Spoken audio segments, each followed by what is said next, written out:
Hello guys, welcome back to my YouTube channel. അപ്പോൾ ഇന്നത്തെ video പറഞ്ഞാൽ നമ്മൾ ഭാസ്കരേട്ടൻ്റെ സർബത്ത് കുടിക്കാൻ പോവുകയാണ്. ഫസ്റ്റ് ടൈമാണ് ട്രൈ ചെയ്യാൻ പോകുന്നത്. നിങ്ങൾ ഫസ്റ്റ് ടൈമാണ് ട്രൈ ചെയ്ത് നോക്കാൻ പോകുന്നത്. അപ്പോൾ ഇത് വരുന്നത് കോഴിക്കോട് ബീച്ചിലേക്ക് നമ്മൾ പോകുമ്പോൾ ഓവർ ബ്രിഡ്ജ് കഴിഞ്ഞ് അവിടെ തന്നെയാണ് ഈ ഭാസ്കരേട്ടൻ്റെ കട വരുന്നത്. അതാണ് നല്ല തിരക്കാണ്. ഉച്ച ആയതുകൊണ്ട് തന്നെ ഇന്ന് തിരക്ക് കുറവാണ്. ഉച്ചയ്ക്ക് ശേഷം നല്ല തിരക്കുണ്ടാവും. ഇതാണ് ഭാസ്കരേട്ടൻ്റെ മോൻ. കുറേ അധികം സർബത്തുണ്ട്. മസാല സർബത്ത്, പിന്നെ മിൽക്ക് സർബത്ത്, അങ്ങനെ കുറേ പറഞ്ഞ സർബത്തുണ്ട്, സോഡ സർബത്ത്. അപ്പോൾ ഈച്ചി പറഞ്ഞത് നമ്മളൊന്ന് ട്രൈ ചെയ്യാൻ പോവാണ്.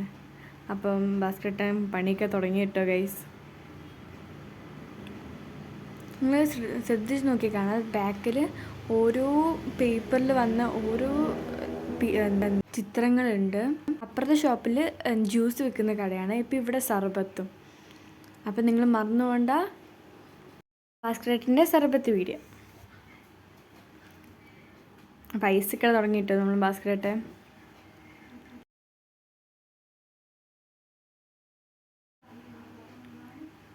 പിന്നെ പാൽ വയ്ക്കാൻ തുടങ്ങി. ഇവിടെ ലൈം സർബത്ത് ഉണ്ട്, മസാല സർബത്ത്, സോഡ, പിന്നെ സോഡ സർബത്ത്, മിൽക്ക് സർബത്ത്, പിന്നെ നോർമൽ സർബത്തും ഉണ്ട്.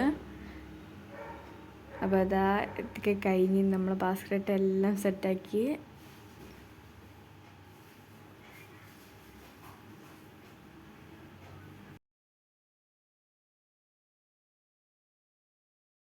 സർബത്ത് നമുക്ക് തന്നിട്ടുണ്ട്. അപ്പം നല്ല ടേസ്റ്റ് ഉണ്ട്. കുടിച്ചപ്പോഴേ അടിപൊളിയാണ്. അപ്പോൾ മീൻസ് പെട്ടെന്നൊരു നമ്മൾ ഫുഡ് കഴിച്ചിട്ട് വന്നാണ് അടിപൊളി. ഇത് കുടിക്കാൻ അച്ഛൻ വണ്ടി നിർത്തി തന്നെ ബീച്ചിലേക്ക് പോകുമ്പോൾ ഇത് കുടിക്കാൻ മാത്രമായിട്ട് വണ്ടി നിർത്തി. അവിടെ കണ്ടോ ഓരോ പോസ്റ്റേഴ്സ് ഉണ്ട്. നിങ്ങൾക്ക് മനസ്സിലായിണ്ടാവില്ലേ ഭാസ്കരേട്ടനൊരു കഴിവേ. കണ്ടോ എല്ലാ പോസ്റ്റേഴ്സും ഭാസ്കരേട്ടനും നിൽക്കുന്നതാണ്.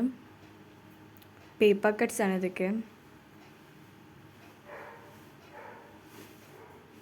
നിങ്ങളൊരു കോഴിക്കോട്ടുകാരാണെങ്കിൽ എന്തായാലും ഇത് ട്രൈ ചെയ്ത് നോക്കണം. ഒരു പ്രാവശ്യമെങ്കിൽ നമ്മുടെ സർബത്തൊന്ന് ട്രൈ ചെയ്ത് നോക്കണം. അത്രയും ടേസ്റ്റ്. നിങ്ങൾ ഒരു ഗ്ലാസും കൂടി വാങ്ങിക്കും. അപ്പോൾ ഇന്നത്തെ വീഡിയോ ഇത്രയേ ഉള്ളൂ. Thank you.